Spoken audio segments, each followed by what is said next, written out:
للہ رب العالمین نحمدہ ونصلی علی رسولہ الکریم اما بعد فاعوذ باللہ من الشیطان الرجیم بسم اللہ الرحمن الرحیم فلا وربک لا یؤمنون حتی یحکموک فیما شجر بینہم ثم لا یجدوا فی انفسہم حرجا مما قضیت ویسلموا تسلیما آمنت باللہ صدق اللہ العلی العظیم وصدق رسولہ النبی الامین الکریم اما بعد۔ اللہ رب العزت کی دی ہوئی خصوصی توفیق کی بدولت ایک مرتبہ پھر ہم اور آپ جمعۃ المبارک کی ان مبارک ساعتوں میں اللہ کا ذکر کرنے کے لیے، اس کی یاد کرنے کے لیے،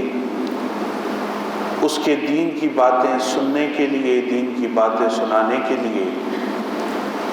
اور اس کی بارگاہ عالیہ میں سر بسجود ہونے کے لیے اکٹھے ہوئے ہیں۔ اللہ رب العزت سے دعا گو ہوں کہ ہم تمام کا یہاں آنا، یہاں بیٹھنا،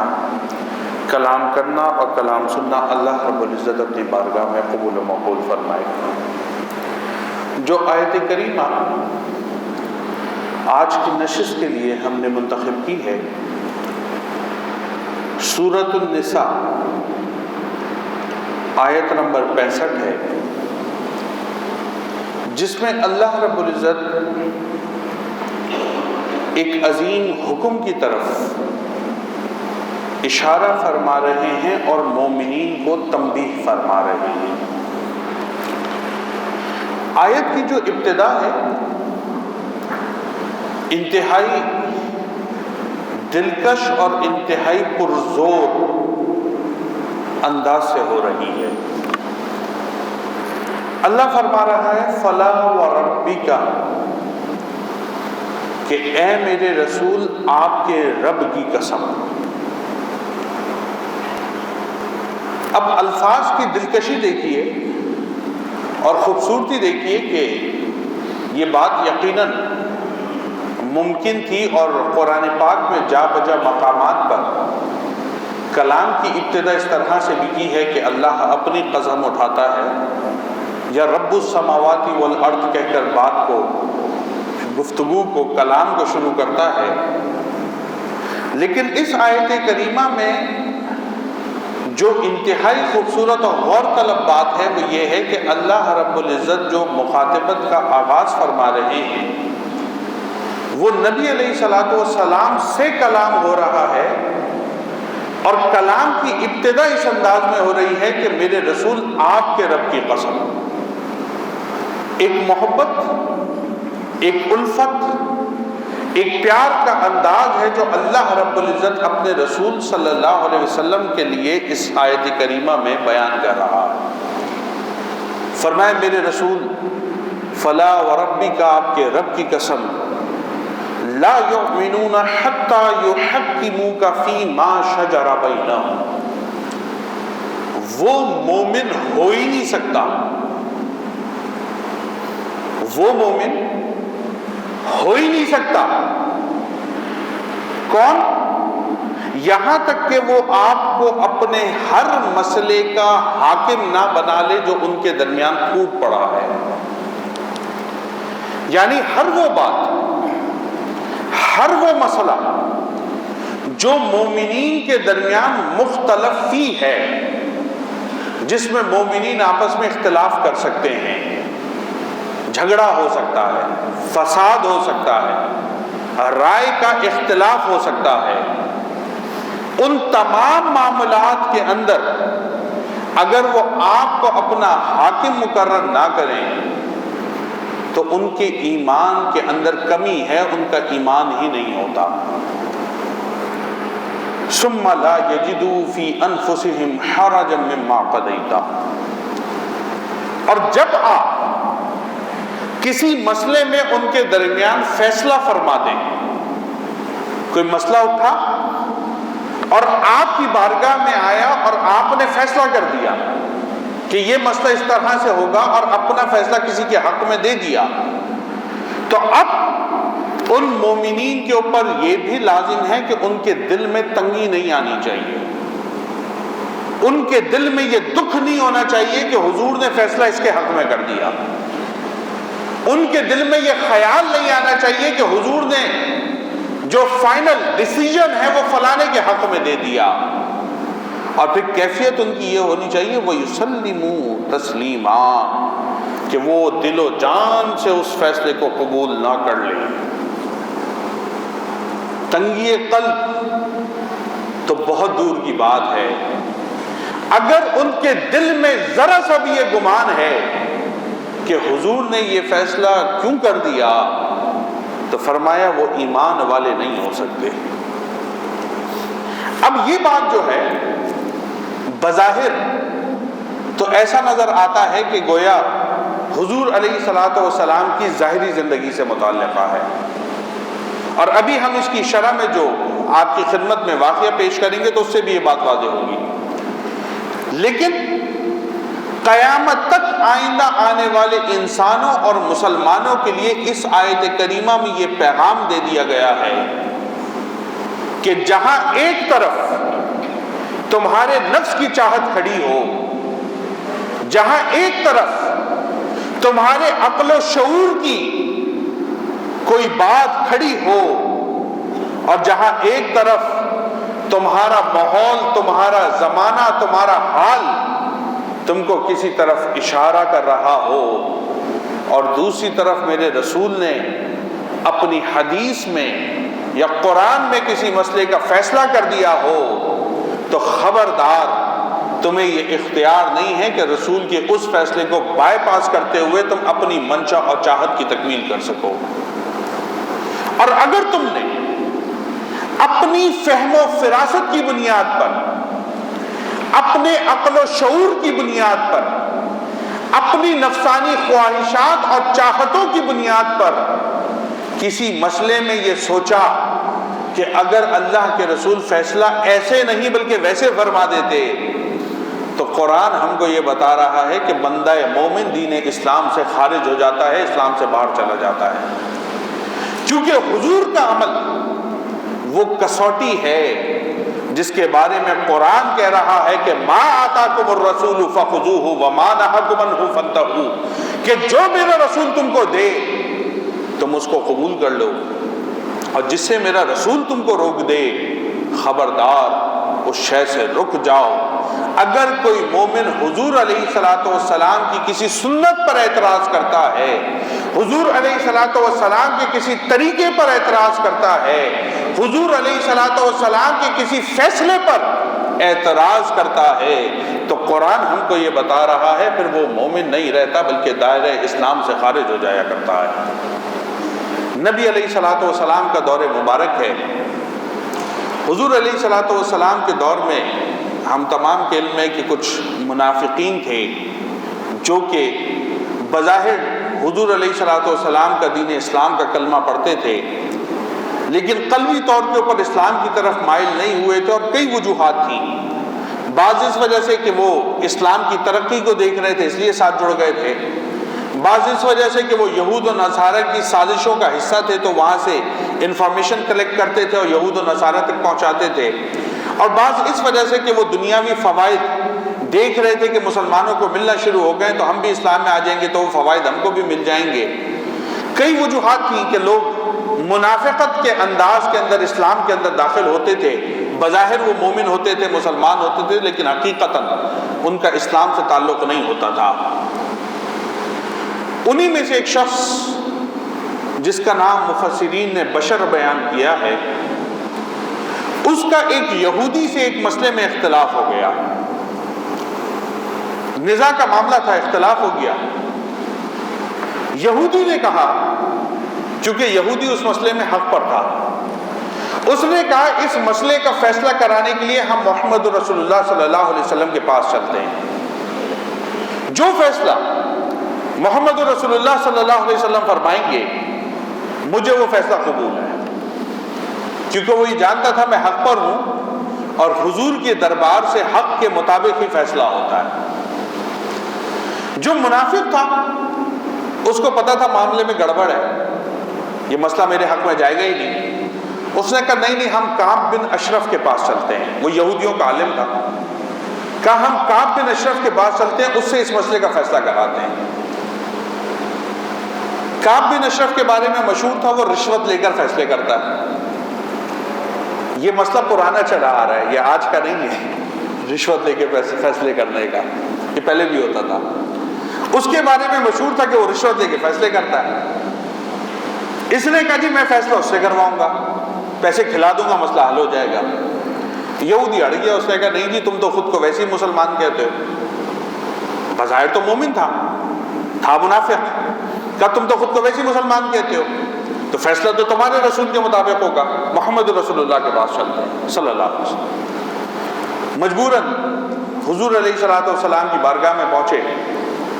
جب نبی علیہ الصلوۃ والسلام کی بارگاہ میں پورے مسئلے کو پیش کیا گیا تو حضور علیہ الصلوۃ والسلام نے فیصلہ یقیناً اس یہودی کے حق کے اندر فرما دیا۔ اب فرمایا اس میں حق بجانب یہی ہے، اس کے حق میں فیصلہ ہوگا۔ فیصلہ کروا کے باہر نکلے تو منافق نے کہا کہ نہیں جی میں اس فیصلے پر مطمئن نہیں ہوں، حضور نے ابو بکر کو بھی صدیق اکبر کہا ہے کہ سب سے بڑا سچا ہے، تو ایسا کرتے ہیں صدیق اکبر کے پاس چلتے ہیں، ابو بکر فیصلہ کریں گے۔ کہا ٹھیک ہے چلو۔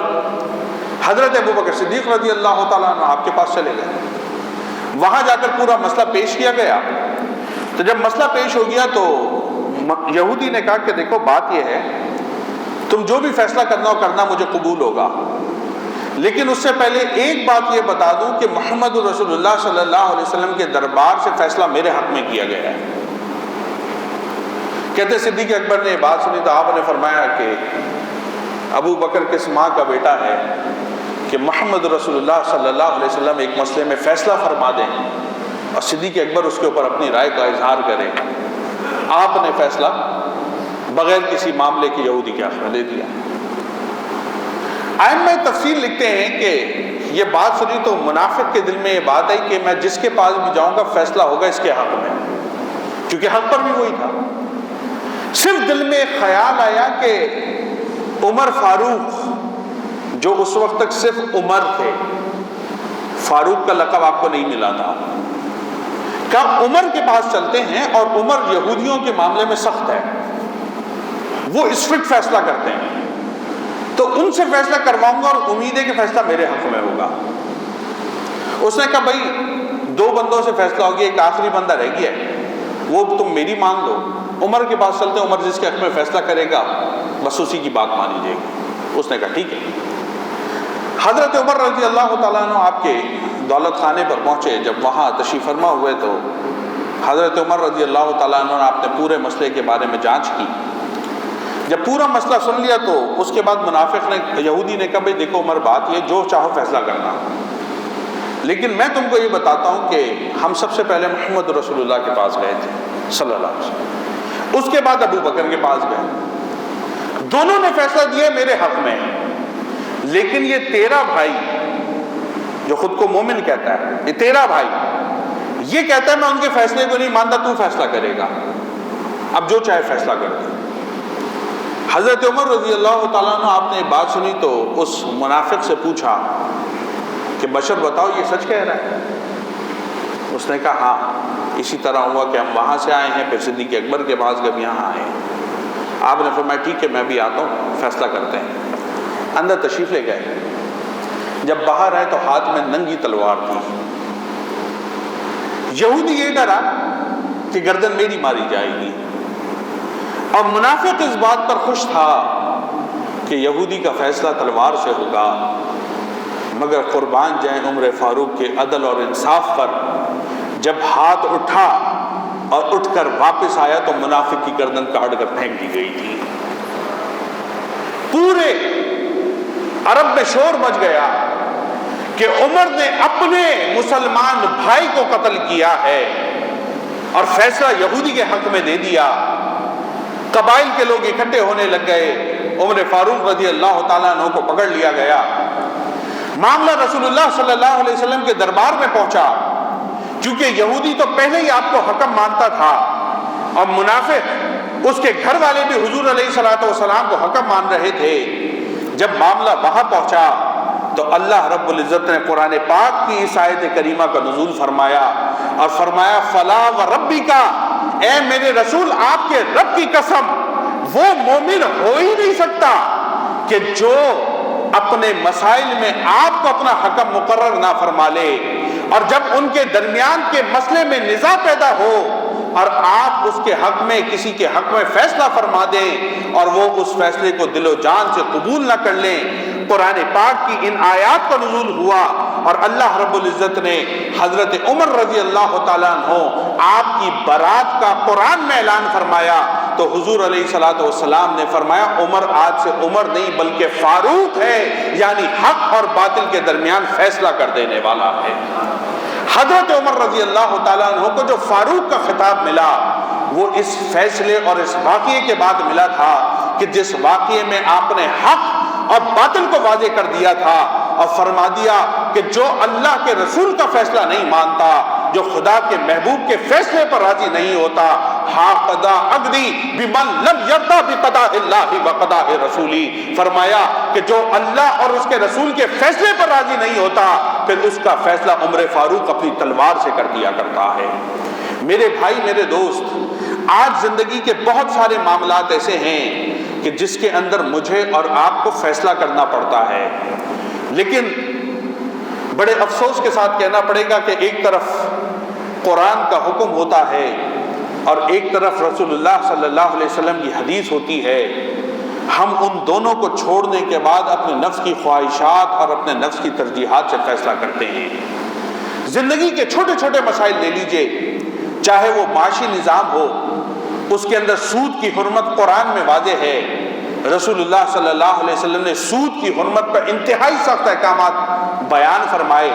لیکن آج ہماری عقل اور دانش یہ کہتا ہے کہ سود کے بغیر نظام نہیں چل سکتا۔ مجھے اور آپ کو سوچنا پڑے گا قرآن کیا کہہ رہا ہے۔ اسی طرح ہم ذاتی زندگی میں آ جائیں تو شادی بیاہ کے معاملات دیکھ لیں۔ بڑی معذرت سے عرض کروں گا کہ ہم نے زنا کو آسان